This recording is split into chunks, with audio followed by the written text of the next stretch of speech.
शेतकरी बंधूंनो, आपल्या डाळिंब बागेमध्ये नरकळी भरपूर प्रमाणात निघालेली आहे आणि काही शेतकरी बंधूंच्या बागेमध्ये कळी निघण्यासाठी अडचणी येतात.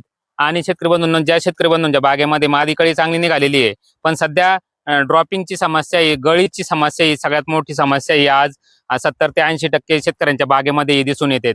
तर यावर काय उपाययोजना करायला पाहिजे ते आजच्या व्हिडिओमध्ये आपण स्टेप बाय स्टेप पूर्ण बघणार आहेत. तर व्हिडिओ शेवटपर्यंत बघा. व्हिडिओ आवडल्यास व्हिडिओला लाईक करायला विसरू नका आणि आपल्या मित्रापर्यंत जास्तीत जास्त शेअर करायला विसरू नका. नमस्कार शेतकरी बंधूंनो, मी आपला कृषी मित्र सचिन भाटे आपल्या सर्व शेतकरी बंधूंचं आजच्या व्हिडिओमध्ये मी सहर्ष स्वागत करतो. शेतकरी बंधूंनो, डाळिंब आंबिया बहार हंगाम 2026 या सत्रामध्ये आपण आज बागेमध्ये आलेलो आहोत. तर बागेमध्ये शेतकरी बंधूंनो, डाळिंब मादी कळी चांगली निघालेली आहे बऱ्याच शेतकरी बंधूंची, पण ती ड्रॉपिंग होते आणि काही शेतकरी बंधूंच्या याच्यामध्ये नरकळी जास्त निघालेली आहे. नरकळीनंतर आपण काय उपाययोजना केल्या पाहिजे आपण हे मागच्या व्हिडिओमध्ये सांगितलेलं आहे. शेतकरी बंधूंनो, प्रथम तो व्हिडिओ बघावा आणि आजच्या व्हिडिओमध्ये आपण मादी कळीची सेटिंग चांगली कशी व्हावी, चांगली मादी कळी कशी लांबवावी आणि जास्तीत जास्त मादी कळ्या कशा लागाव्यात हे आजच्या व्हिडिओमध्ये बघणार आहेत. व्हिडिओ शेवटपर्यंत बघा. व्हिडिओ आवडल्यास व्हिडिओला लाईक करायला विसरू नका. शेतकरी बंधूंनो, चांगली कळी निघण्यासाठी डाळिंब पिकामध्ये आपल्याला कळी लागण्यापासून सूक्ष्म अन्नद्रव्ययुक्त खताचं चांगलं नियोजन हे ठेवायचं असतंय. आपण सूक्ष्म अन्नद्रव्ययुक्त देत असताना हे मिक्सोमॅक्स ड्रिप प्लस हे चांगल्या क्वालिटीचं मायक्रोन्यूट्रिएंट आहे, याचं नियोजन आपण चांगलं ठेवायचं आहे. आणि तसेच शेतकरी बंधूंनो, कळी चांगली निघण्यासाठी आपण कॅल्शियम बोरॉन या अन्नद्रव्याचा महत्त्वाचा रोल असतो. तर कॅल्शियम बोरॉनचा वापर हा योग्य प्रमाणात करायचा आहे. शेतकरी बंधूंनो, डाळिंब कळी ही गळीची 4 ते 5 कारणं आहे. मेन मुख्य कारणं 4 आहेत. तर आपण ही 4 कारणं बघायची जर झाली तर पहिलं कारण जर असेल तर त्याच्यामध्ये कॅल्शियम बोरॉन या अन्नद्रव्याची कमतरता. दुसऱ्या कारणामध्ये पाण्याची अनियमितता, म्हणजे आज आपण 2 घंटे पाणी दिलं तर उद्या लगे आपण 4 घंटे देतो. असं करायचं नाही शेतकरी बंधूंनो. पाणी हे हळूहळू वाढवत न्यायचं आहे. झाडाला पहिले कमी पाण्याची सवय असते आणि आपण एकदम जास्त दिलं तरी पण आपल्या डाळिंब बागेमध्ये कळी गळू शकते. आपण हळूहळू पाणी वाढवायचं आहे आणि त्या पद्धतीने नियोजन करायचं आहे. तिसरं कारण जर आपण बघितलं तर सकिंग पेस्ट म्हणजे रस शोषक किडी ज्या असतात, थ्रिप्स आणि कोळी या 2 किडी या पिकावर महत्वाच्या असतात. यांनी जर कळीला चाटलं, कळी निघल्यानंतर कळीला जर चाटलं तर तिथं असं रेश पडते आणि ती कळी वाकडी होऊन ती ड्रॉपिंग ही आपली होऊ शकते. तर शेतकरी बंधूंनो, आणि याच्यामध्ये चौथं कारण जर बघायचं झालं तर मधमाशीचा कमी संख्या, आपल्या बागेमध्ये मधमाशी कमी असेल तर तरी पण या समस्या आपल्या गळीच्या समस्या आपल्या पिकामध्ये ह्या येऊ शकतात. शेतकरी बंधूंनो, आपण आता या 4 समस्या बघितल्या आहेत. तर याची उपाययोजना आपल्याला जर बघायची असेल तर आपण कॅल्शियम बोरॉन आणि अन्नद्रव्याची कमतरता आपल्याला जर दूर करायची असेल तर मी तुम्हाला एक जबरदस्त कॉम्बिनेशन सांगणार आहे. 2 फवारण्या सांगणार आहे कॅल्शियम बोरॉनच्या. त्या आपण जर घेतल्या तर नक्की 100% तुम्हाला फायदा होणार आहे. मार्केटमध्ये भरपूर प्रमाणात कॅल्शियम बोरॉनचे प्रोडक्ट उपलब्ध आहे, पण आपल्याला हवे तसे रिझल्ट जर पाहिजे असेल तर मी तुम्हाला न्यूट्रिअप कंपनीचं रिकमेंड करेल. आणि हे वापरल्यानंतर आज आपल्या रिझल्ट हे आपल्या डोळ्यासमोर आहेत. तर हे प्रोडक्ट वापरल्यानंतर आपल्याला 100% हे रिपोर्ट चांगले भेटणार आहेत. शेतकरी बंधूंनो, आपण पहिली फवारणी जर घ्यायची झाली, आपल्याला मादी कळीचा स्ट्रोक चांगला वाढवायचा आहे, मादी कळीची संख्या वाढवायची आहे, तर हे न्यूट्रिअप कंपनीचा आपल्याला CBZ कॅल्शियम बोरॉन झिंक आणि टॉप गिअरचा वापर करायचा आहे. हे 2 प्रोडक्ट वापरल्यामुळे कळी तर चांगली निघणारच आहेत, पण तुमची सेटिंग म्हणजे कळीचा स्ट्रोक वाढण्यासाठी त्यासाठी चांगला फायदा होणार आहे. तर शेतकरी बंधूंनो, हे वापरायचं आहे. तसेच आपण दुसऱ्या फवारणीमध्ये सेटिंग चांगली होण्यासाठी दुसऱ्या फवारणीमध्ये आपण हे फॉलिकॅल 26 ऑक्साईड फॉर्म मधील कॅल्शियम आहेत, स्पेशली ऑस्ट्रेलियाहून आयात केलेले, ओमनिया न्यूट्रोलॉजी या कंपनीकडून आयात केलेले आहेत. हे वापरायचे आहे आपल्याला. फॉलिकॅल 26 आणि बोरोलिन हे लिक्विड स्वरूपातील बोरॉन आहे, उपलब्ध स्वरूपात बोरॉन आहे. कॅल्शियम आणि बोरॉन या अन्नद्रव्याची जोडी ही एकदम महत्वाची जोडी आहे. फॉलिकॅल 26 हे 200 लिटर पाण्यासाठी 500 मिली वापरायचे आहे आणि बोरोलिन 200 लिटर पाण्यासाठी 50 मिली वापरायची. हे वापरल्यामुळे आपल्या पिकामध्ये सेटिंग ही जास्त प्रमाणात होणार आहे आणि ड्रॉपिंगची समस्या आपल्या पिकामध्ये येणार नाही. तसेच आपण जर CBZ टॉप गिअरचा प्रमाणाचा जर विचार केला तर CBZ हे 200 लिटर पाण्यासाठी 500 मिली आणि टॉप गिअर हे 200 लिटर पाण्यासाठी 50 ते 100 ग्रॅम 100 ग्रॅम हे 200 लिटर पाण्यातून फवारणी आपण करायची. शेतकरी बंधूंनो, अशा पद्धतीने आपण कॅल्शियम बोरॉनचं अन्नद्रव्याचं संतुलन राखा.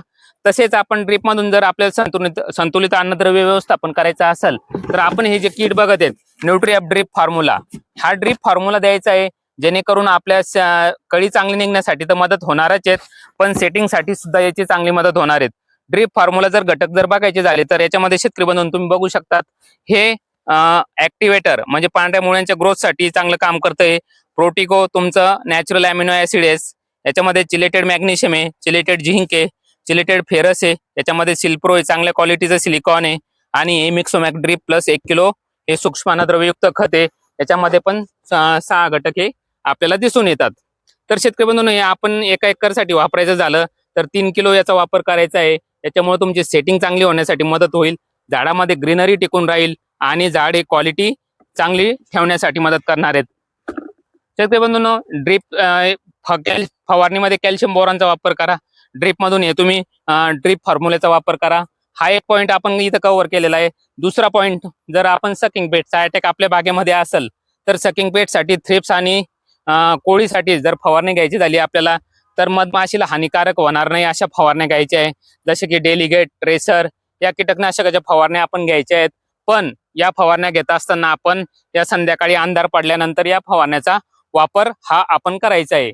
आपल्या भागामध्ये आपण कोणतं कीटकनाशक वापरतात जेणेकरून तुमच्या अनुभवानुसार तुम्हाला मधमाशीला हानिकारक नाही अशा कीटकनाशकाचा वापर करायचा आहे. मी हे 2-3 नावं सांगितले, या पद्धतीने तुम्ही हे वापरू शकतात. आणि शेतकरी बंधूंनो, तिसरा पॉईंट जर आपला पाण्याचा बघायचा झाला तर पाणी देत असताना शेतकरी बंधूंनो आपण उन्हाच्या टायमाला पाणी द्यायचं नाहीये. शेतकरी बंधू, उन्हाच्या टायमाला पाणी दिलं तर काय होतंय, ऑलरेडी वातावरणामध्ये उष्णता जास्त आहे. उष्णता जास्त असल्यामुळे जमीन तापते आणि आपण पाणी दिल्यानंतर ती भाप ही पिकाला लागू शकते. त्याच्यामुळे शेतकरी बंधूंनो, पाणी हे सकाळी किंवा संध्याकाळी द्यायचंय आणि पाणी हे अनियमित द्यायचं नाहीये. जसं की आज आपण समजा 2 घंटे पाणी दिलंय तर हळूहळू पाणी वाढवत न्यायचंय. एकदम आपण 2 घंट्यावरून 5 घंट्यावर न्यायचं नाहीये, कारण झाडाला 2 घंटे पाण्याची सवय असते आणि एकदम आपण जास्त दिलं तरी पण आपल्या पिकाची कळीची ड्रॉपिंग ही होऊ शकते. तर अशा पद्धतीने पाण्याचं नियोजन करा. तिसरा पॉईंट जर आपण बघायचा झाला तर याच्यामध्ये आपण मधमाशी ही आवश्यक असते पॉलिनेशनसाठी. तर पॉलिनेशनसाठी मधमाशी जर आपल्या पिकामध्ये येत नसेल तर आपण मधमाशीच्या पेट्या आणायच्या आहेत.